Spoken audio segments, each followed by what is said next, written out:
Welcome. If you want to adjust Control Center shortcuts in iPhone 13, at first you have to go for the settings, then simply scroll down and go for the Control Center.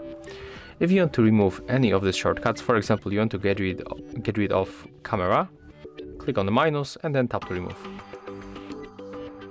Take a look right now. Camera shortcut disappear from the Control Center. If you want to add new shortcut, for example, notes, screen recording and sound recognition, just tap on the plus and take a look right now.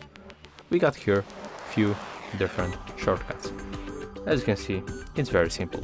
So if you find this video helpful, remember to leave a like, comment and subscribe.